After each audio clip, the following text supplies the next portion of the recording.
தேவனுக்கு மகிமை உண்டாவதாக. ஆத்துமாவே ஏன் கலங்குகிறாய் இந்த நிகழ்ச்சியை பார்த்து கொண்டிருக்கிற அன்பான நேயர்களுக்கும், யூடியூப் வழியாய் பார்த்து கொண்டிருக்கிற அன்பு சகோதரன் சகோதரிகளுக்கும் சியோன் புதுவாழ்வு சபை சார்பாக உங்களை நான் வாழ்த்தி வரவேற்கிறேன்.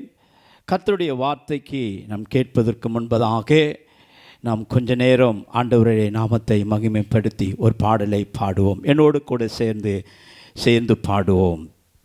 ஹல்லேலூயா. உம்மை பாடாம என்னால் இருக்க முடியாதையா, உம்மை துதிக்காம இருக்க என்னால் முடியாதையா, உம்மை பாடாம என்னால் இருக்க முடியாதையா, உம்மை துதிக்காம இருக்க என்னால் முடியாதையா. அன்பு தெய்வமே, நேச தெய்வமே, அன்பு தெய்வமே, நேச தெய்வமே, ஏசையா, என் ஏசையா, ஏசையா, என் ஏசையா. உம்மை பாடாம என்னால் இருக்க முடியாதையா, உம்மை துதிக்காம இருக்க என்னால் முடியாதையா, உம்மை பாடாம என்னால் இருக்க முடியாதையா, உம்மை துதிக்காம இருக்க என்னால் முடியாதையா.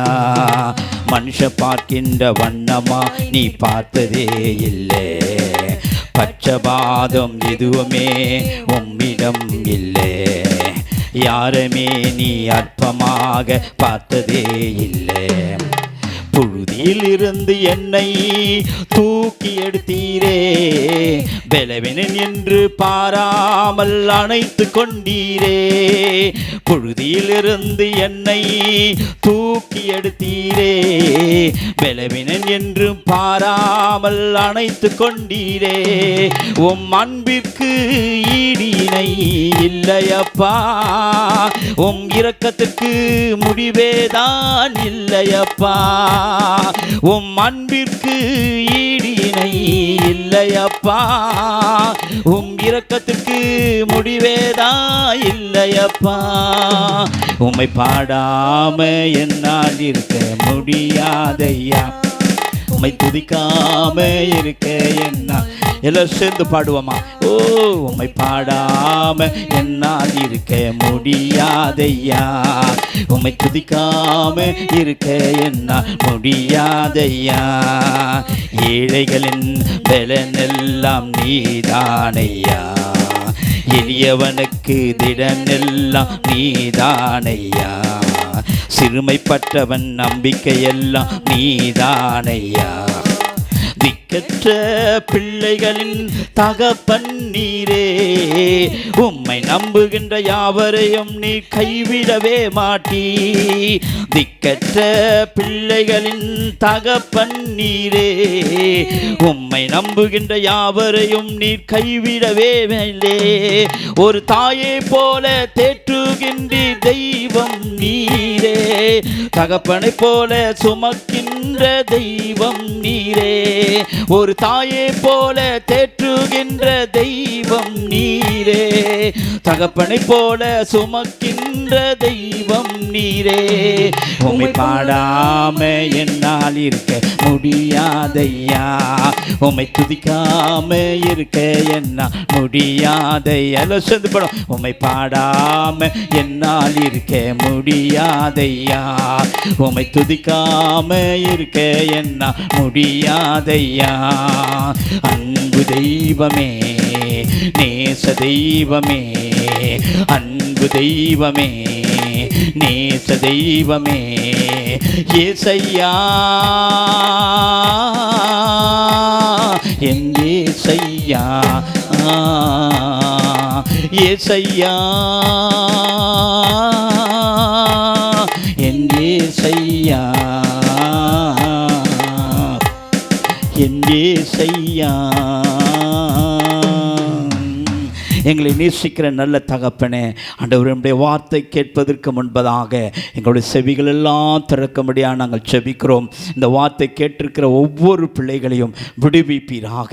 உம்முடைய சத்தியம் ஆண்டவரே, ஆண்டவரே, எல்லா பிள்ளைகளுடைய காதுகளை போய் விழட்டும் ஆண்டவரே. அவர்கள் விடுதலையாகட்டும் ஆண்டவரே. உம்முடைய கிருபை இந்த பிள்ளைகள் மேலே இருக்கட்டும். இதை பார்த்து கொண்டிருக்கிற அருமையான பிள்ளைகளை உம்முடைய கரத்தில் ஒப்பு கொடுக்கிறேன் ஐயா. நீங்கள் ஆசீர்வதிங்க. உம்முடைய கரம் இருக்கட்டும், காத்துக்கொள்ளும். இயேசு மூலமாக நல்ல பிதாவே, ஆமேன், ஆமேன், ஆமேன்.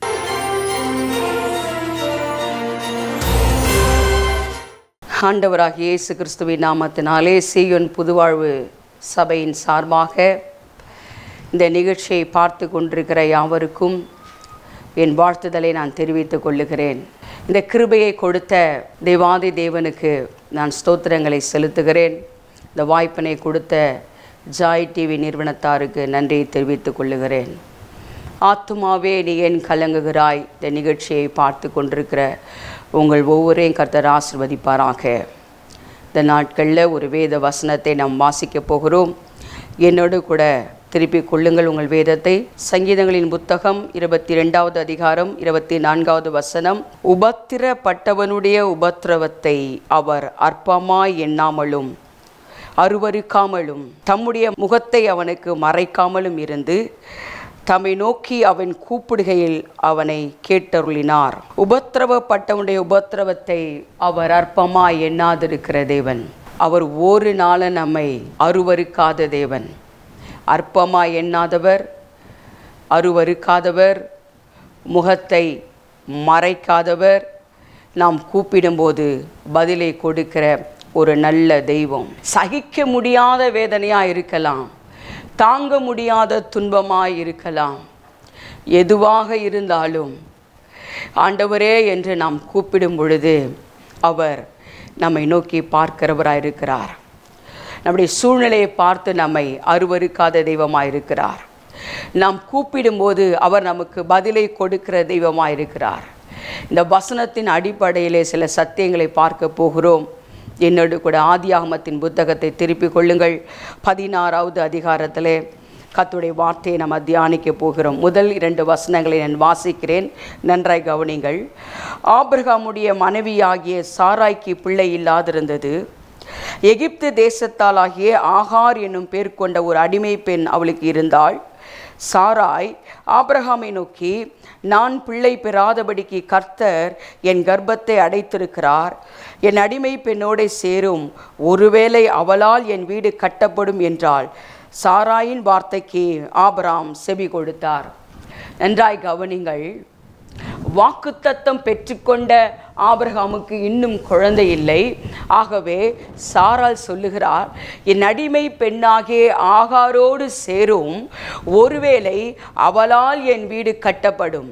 ஆதியாகமத்தின் புத்தகம் 15வது அதிகாரம் 5ஆம் வசனம் இப்படியாக கர்த்தர் சொல்லியிருக்கிறார், ஆபிரகாமே நீ அண்ணார்ந்து பார், வானத்தின் நட்சத்திரங்களை எண்ண கூடுமானால் எண்ணி, இவ்வளவாய் உன் சந்ததியை நான் பெருக பண்ணுவேன் என்று வாக்குத்தத்தத்தை பெற்றுக்கொண்ட ஆபிரகாம் சாராளுடைய வார்த்தைக்கு செவி கொடுக்கிறார்.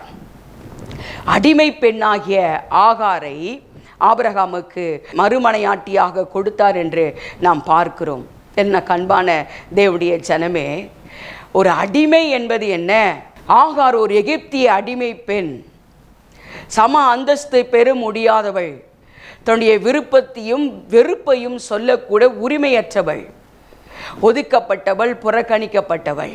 அப்படிப்பட்டவளை கொண்டு சாராய் ஆபிரகாமுக்கு மறுமனையாட்டியாக கொடுக்கிறாள்.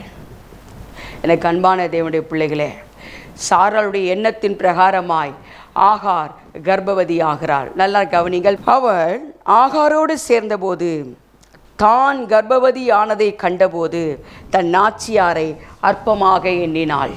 ஆகார் தன் கர்ப்பவதி ஆனதை கண்டபோது தன் நாச்சியாரை அவள் அற்பமாய் எண்ணினாள்.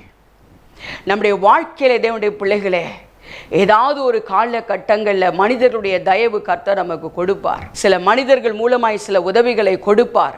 அதை பெற்றுக்கொண்டு நாம் மேலே வரும் பொழுது நாம் யாரிடத்தில் நன்மை பெற்றோமோ அவர்களை நாம் ஒரு நாளும் அற்பமாய் நினைக்கக்கூடாது. வேதம் சொல்லுகிறது, நன்றி அறிதல் உள்ளவர்களாய் இருங்கள் என்று. உதாரணமாக, பெற்றோர் பிள்ளைகளை அரும்பாடுபட்டு கஷ்டப்பட்டு வளர்த்து ஆளாக்குவார்கள். பிள்ளைகள் பெரிதாய் நல்ல நிலைக்கு வரும் பொழுது வயதான தாய் தகப்பனை பார்த்து அற்பமாய் நினைக்கிறது உண்டு. திருச்சபைகளிலே பலவிதமான போராட்டங்களோடு, தரித்திரத்தோடு, கடனோடு உள்ள வருகிற விசுவாசிகளுக்காக ஊழியக்காரர்கள் உபவாசித்து ஜெபித்து அந்த கட்டுகளை உடைக்கும் போது கர்த்தர்களை ஆசீர்வதித்து உயர்ந்த நிலைக்கு வரும் பொழுது ஊழியர்களை ஒரு நாளும் அற்பமாக என்ன செய்யக்கூடாது, நினைக்கக்கூடாது. நம்முடைய வாழ்க்கையிலே தேவனுடைய பிள்ளைகளே, நம்முடைய உயர்வுக்கு காரணமாக இருக்கிற யாரையும் நம்ம அற்பமாய் நினைக்கக்கூடாது. அப்படி நினைக்கும் போது என்ன நடக்குதுன்னா, சில பிரச்சனைகளை நாம் சந்திக்க நேரிடும்.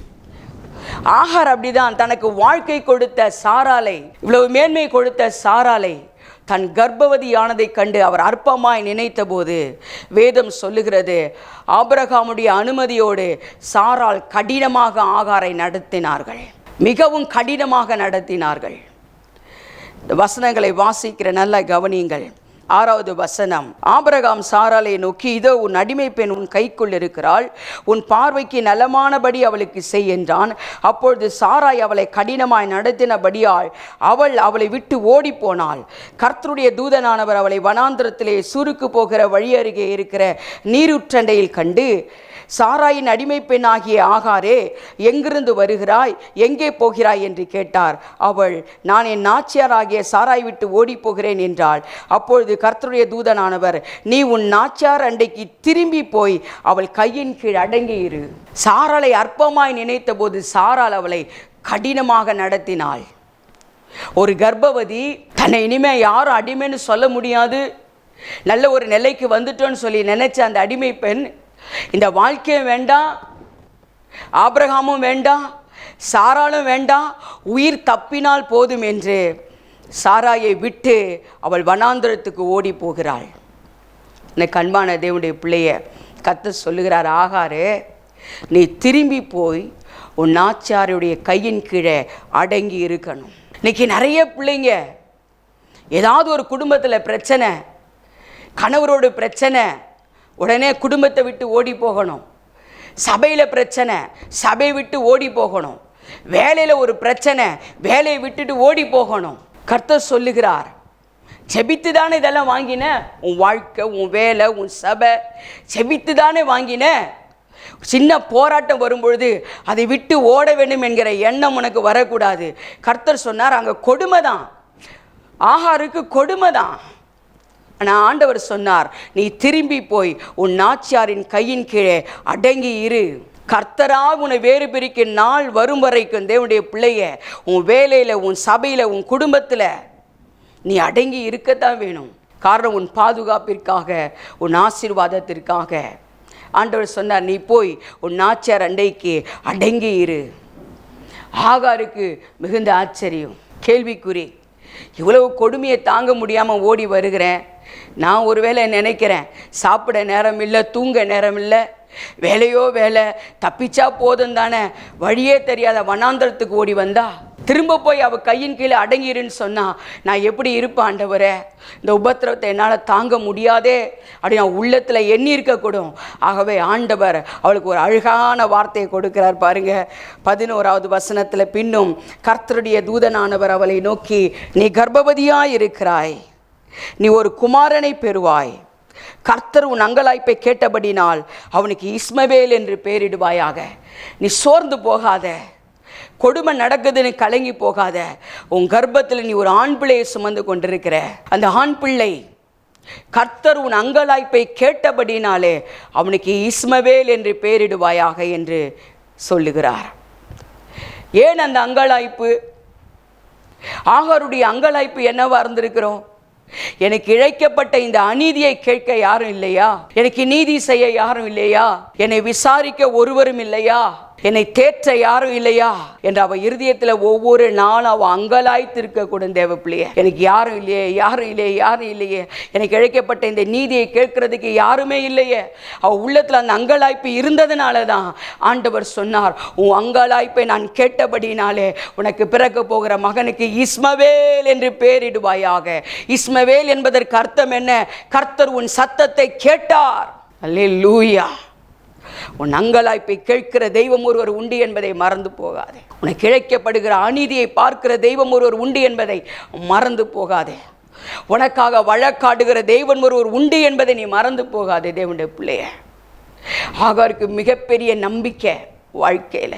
ஒவ்வொரு நாளும் யாரும் இல்லை, யாரும் இல்லை, யாரும் இல்லை, என்னை பார்க்க யாரும் இல்லை நினைச்சேனே, ஆனால் என்னை காண்கிற தேவன் ஒருவர் உண்டு என்பதை இன்றைக்கு நான் கண்டு கொண்டனே என்று சொல்லி அவருக்கு பேர் வைக்கிறார். ஆண்டவருக்கு பேர் வைக்கிறார். நீர் என்னை காண்கிற தேவன், பீர் லஹாய் ரோயி, நீர் என்னை காண்கிற தேவன். அல்லேலூயா.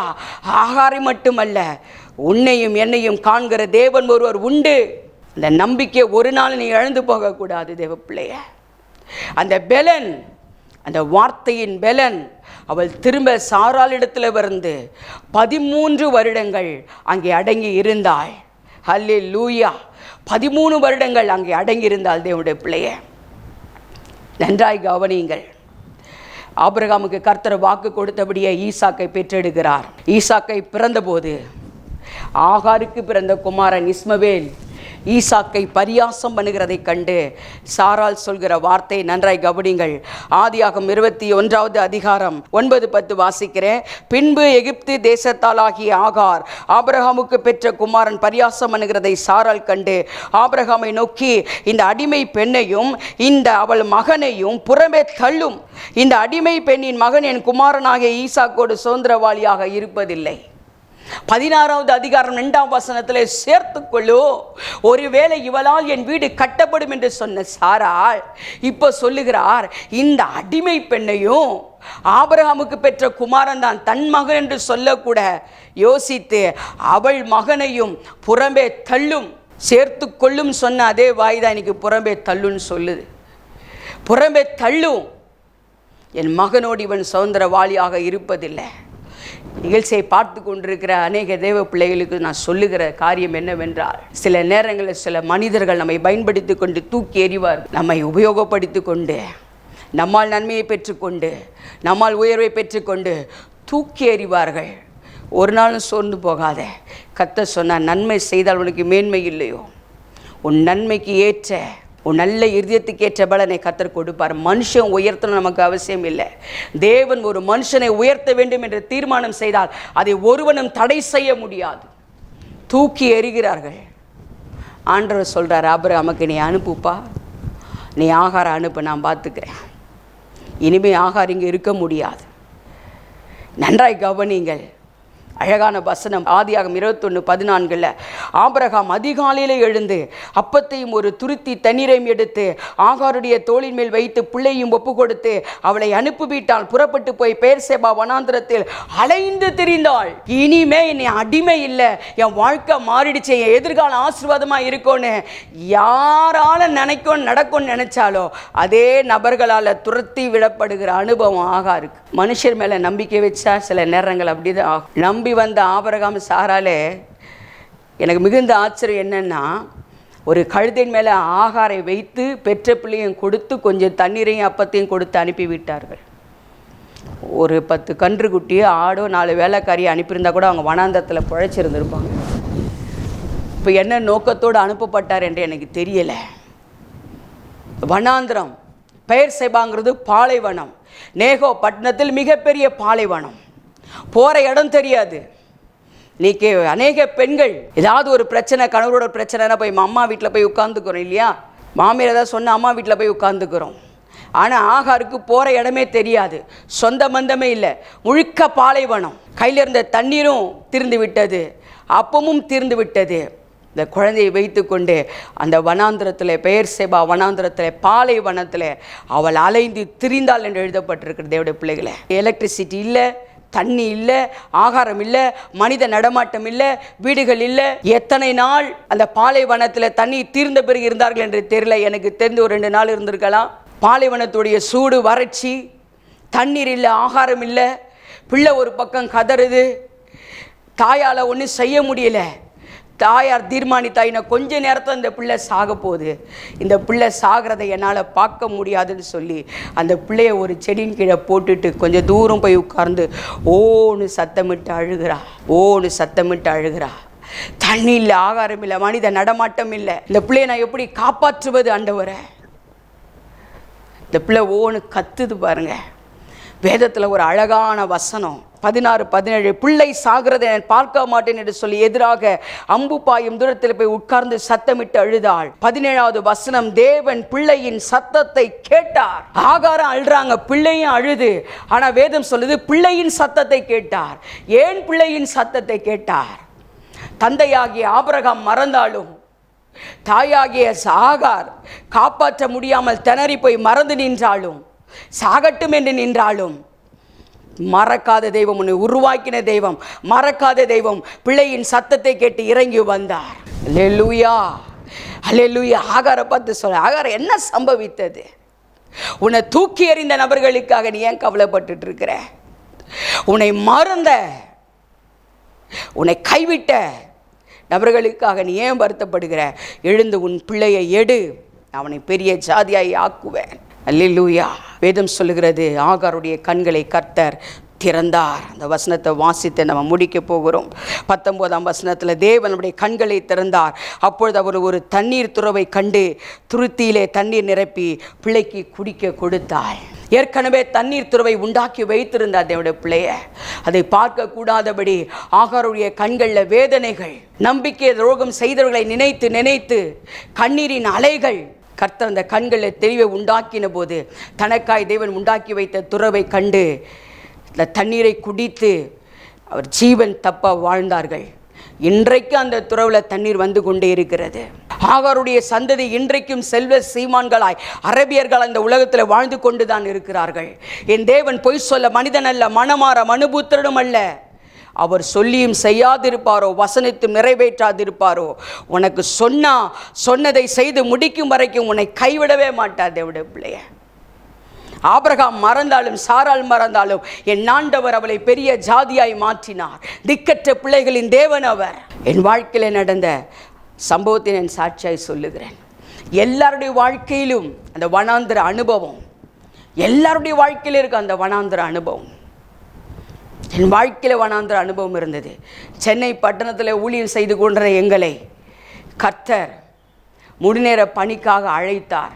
மறைமலை நகர் பட்டணத்தில் பேரமலூர் என்ற ஒரு கிராமத்தில் ஊழியத்திற்காக கர்த்தர் எங்களை அழைத்த போது இருந்த ஒரு வாகனத்தையும் விற்று கடன்களை அடைத்து செட்டில் பண்ணிவிட்டு வெறுங்கையாக தான் ஊழியத்துக்கு கடந்து வந்தோம். தேவனுக்கு முன்பாக சாட்சியாக நான் சொல்லுகிறேன், வெறுங்கையாக தான் அந்த ஊழியத்துக்கு நாங்கள் புறப்பட்டு வந்தோம். ஒரு சுடுகாடு ஓரத்தில் ஒரு ஏரியில் ஒட்டினார் போல் ஒரு சின்ன இடம் கொடுத்தாங்க. ஒரு 4-5 பேராக சேர்ந்து நாங்கள் ஜெபிக்க ஆரம்பித்தோம். ஏப்ரல் மாதம் ஈஸ்டர் பண்டிகையின் காலமாக இருந்ததுனால் 40 நாள் உபவாச ஜெபங்களை வைத்தோம். தினந்தோறும் சென்னையிலிருந்து மறைமலை நகர் போகணும். டெய்லி அந்த ஜெபத்தில் நாங்கள் கலந்து கொள்ளணும், நாங்கள் தான் நடத்தணும். அந்த போக்குவரத்து செலவு எங்களுக்கு அதிகமாக இருந்தது. ஆகவே நானும் என் கணவரும் தீர்மானித்தோம், ட்ரெயினில் பயணம் செய்வோம். 2 பேருக்கும் 10 ரூபா தான், அவங்களுக்கு 10 ரூபா, எனக்கு 10 ரூபா, 40 ரூபா இருந்தால் போதும் என்று சொல்லி பயணம் செய்வோம் என்று சொல்லி தீர்மானித்தோம். நன்றாய் கவனிங்கள் தேவனுடைய பிள்ளைகளை. என்னுடைய வீட்டிலிருந்து ஸ்டேஷனுக்கு போகணும்னு சொன்னால் 2.5 கிலோமீட்டர். மறைமலை நகரிலிருந்து என் ஆலயத்துக்கு போகணுன்னா 2.5 கிலோமீட்டர். நாங்கள் தீர்மானித்தோம், கர்த்தர் நல்ல காலை கொடுத்துருக்கிறார், நம்ம நடந்து ஊழியம் செய்வோம். 10 கிலோமீட்டர் ஒரு நாளில் நாங்கள் நடக்கணும்னு தீர்மானம் பண்ணினோம். இந்த சொற்ப வருமானத்தை வைத்து கொண்டு நாங்கள் இந்த ஊழியத்தை 40 நாள் விடாமல் செய்தோம். ஒரு நாள் வேகமாக நாங்கள் கடந்து செல்லும் பொழுது 12 மணி இந்த ரயில்வே தெருவில் இந்த பக்கம் அந்த பக்கம் ஒரு முட்காடு தான், பயங்கரமான சூடு. இதே போல் இந்த வெயில் காலங்களில் என்னுடைய செருப்பு அருந்து விட்டது. நடக்கும்போது பயங்கர சூடு, தாங்க முடியல என்னால். இந்த செருப்பு அறந்த பிறகு காலை தரையில் வைக்கவே முடியல, அவ்வளவு சூடு, நடக்கவே முடியல. ஆனால் நடந்தே ஆகணும். அங்கே ஒரு கடையும் இருக்காது, ஒரு மர நிழலும் இல்லை. ஆண்டவரே, இந்த பாதையில் நடக்க கிருபை கொடுங்க, பலனை கொடுங்க ஆண்டவரே. எப்படியாவது நடந்து போகிறது கிருபை கொடுங்க ஆண்டவரே. வயிற்றில் பசி, பயங்கரமான வெயில், காலை அதிகமான சூடு. என் பிள்ளை 3வது படித்த அவளையும் இடுப்பில் எடுத்துக்கொண்டு நடந்து அந்த வெயிலை கடக்க, அந்த பாதையை கடக்க கர்த்தர் கிருபையை கொடுத்தார். பிறகு 40 நாள் நாங்கள் சிரமப்பட்டு தான் அந்த ஊழியத்தை முடித்தோம். மறுநாள் ஒரு ஊழியக்காரத்தில் எங்களுக்கு அழைப்பு வந்தது. என் கணவர் திருமணத்துக்கு முன்பு 6 வருடம் மேடவாக்கம் பாஸ்டர் சாம் பால் அவர்கள் சர்ச்சில் ஊழியம் செய்தார்.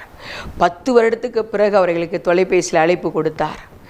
என் கணவர் போனபோது ஒரு புதிய சாவி கொத்தை கையில் கொடுத்தார். அந்த சாவியில் வசனம் இருந்து, நான் உன்னை விட்டு விலகுவதில்லை, உன்னை கைவிடுவதில்லை. 40 நாள் ஜெபம் முடிந்த பிறகு, நன்றாக கவனிங்க தேவ பிள்ளைகளை, 80,000 மதிப்பு கொண்ட ஒரு புதிய வாகனத்தை கர்த்தர் உனக்கு தர சொன்னார் என்று எங்களுக்கு கொடுத்தார். இந்த 40 நாள் பட்ட பிரயாசம், வேதனை, கண்ணீர், கர்த்தர் எல்லாவற்றையும் கணக்கு வைத்து இன்றைக்கு வரைக்கும் எங்களோடு அந்த வாகனம் பயணம் செய்து கொண்டிருக்கிறது. ஆக்சஸ் 175 இந்த வாகனத்தை கர்த்தர் எங்களுக்கு கொடுத்தார். வனாந்திர பாதையில் நிச்சயமாக செழிப்பை கொடுப்பார். ஒரு 5 ரூபாய்க்கு கஷ்டப்பட்ட அந்த காலங்களில் 80,000 ரூபாய் மதிப்புள்ள ஒரு வாகனம் வாங்குறது என்பது எனக்கு எளிதான விஷயம் அல்ல. கர்த்தர் கொடுத்து என்னை உயர்த்தினார், என் வேதனையை மாற்றினார். உங்கள் வேதனை நிச்சயமாய் மாற்றுவார். கண்களை மூடி என்னோட கூட ஜெபம் பண்ணுங்க. உங்களுக்காக ஜெபிக்க விரும்புகிறேன்.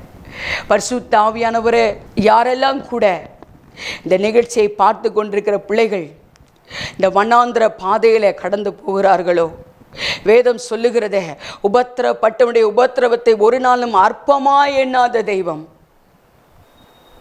அருவருக்காத தெய்வம், முகத்தை மறைக்காதிருக்கிற தெய்வம், கூப்பிடும்போது மறு உத்தரவு கொடுக்கிற தெய்வம். ஆண்டவரே, உம்முடைய பிள்ளைகள் யாரெல்லாம் உபத்திரவத்தில் இருக்கிறாங்களோ, கைவிடப்பட்ட நிலையில் இருக்கிறாங்களோ, பரிதபிக்கிறாங்களோ, தனிமையான சூழ்நிலையில் இருக்கிறாங்களோ, அவர்கள் மேல் நம்முடைய வல்லமை இறங்குவதாக. என் ஆண்டவர் இயேசு கிறிஸ்துவின் நாமத்தினாலே ஒரு வல்லமை இறங்குவதாக. அவருடைய உள்ளங்களை இருக்கிற எல்லா வேதனைகளை வெளியே எடுக்கிறேனப்பா. ஒரு சமாதானம் உள்ளே வருவதாக. ஆகாரை கண்ட தெய்வம், என்னை கண்ட தெய்வம், நம்முடைய பிள்ளைகளின் சூழ்நிலைகளை கண்டு அவருடைய நெருக்கங்களை கர்த்தர் மாற்றுவீராக. விசாலத்திலே கர்த்தர் கொண்டு வருவீராக. அவருடைய வேதனைகள் நீங்குவதாக இயேசுவின் நாமத்தினாலே. ஓ ரீபாலா ஹந்த ரபாலபா ரியாந்த ரபாலபா ரியாந்த ரபாலமுடைய வல்லமை இறங்கட்டும் ஆண்டவரே, வல்லமை இறங்கட்டும் ஆண்டவரே. ஆண்டவரே, எந்த சூழ்நிலைகளை இருந்தாலும், யாரால கைவிடப்பட்டு இருந்தாலும், எந்த தோல்வியில இருந்தாலும், எந்த விரக்தியில இருந்தாலும், எந்த தனிமையில் இருந்தாலும், என் தேவனுடைய கரம் அவர்கள் மேலே இப்பொழுது பலமாய் இறங்குவதாக. என் ஆண்டவர் இயேசுவின் நாமத்தினாலே இப்பொழுது இறங்கட்டும் ஐயா.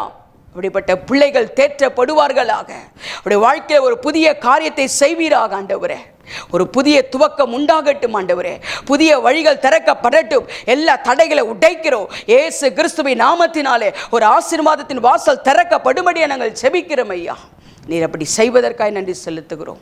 அப்படியே கரத்தில் தாழ்த்து ஒப்பு கொடுக்கிறோம். பெரிய காரியங்களை செய்யுங்க. எங்கள் ஆண்டவர் இயேசுவின் நாமத்தில் செபிக்கிறோம் நல்ல பிதாவே. இந்த நிகழ்ச்சியை பார்த்து கொண்டிருக்கிற அன்பான தேவனுடைய பிள்ளைகளுக்கு, நீங்கள் வேறு எந்த ஆலயத்துக்கோ செல்லாதவர்களாக இருந்தால் எங்களுடைய ஆலய ஆராதனைக்கு உங்களை நாங்கள் அன்பாய் அழைக்கிறோம். 24 மணி நேரமும் ஜெப உதவிக்கு இந்த திரையிலே எங்கள் தொலைபேசி எண்களை நாங்கள் வெளியிடுகிறோம். நீங்கள் குறித்து வைத்து கொண்டு எங்களோட தொடர்பு கொள்ளும்படி உங்களை நாங்கள் அன்பாய் கேட்கிறோம். இந்த ஊழியத்தை நீங்கள் தாங்க விரும்பினால் எங்களுடைய ஜிபே எண்ணை இந்த திரையிலே நாங்கள் வெளியிடுகிறோம். இந்த ஊழியத்தை உதார்த்தமான காணிக்கையினால் தாங்கும்படி அன்பாய் கேட்கிறோம். கர்த்தர் ஆசீர்வதிப்பாராக. God bless you. எங்கள் முகவரி: சியோன் புது வாழ்வு சபை, எண் 31, லால் பகதூர் சாஸ்திரி தெரு, தரணி ஸ்கொயர், பேரமனூர், மறைமலை நகர், போர்ட் ஆப்போசிட். சபையின் ஆராதனை ஞாயிறு காலை 8 மணி முதல் 10:30 வரை நடைபெறும்.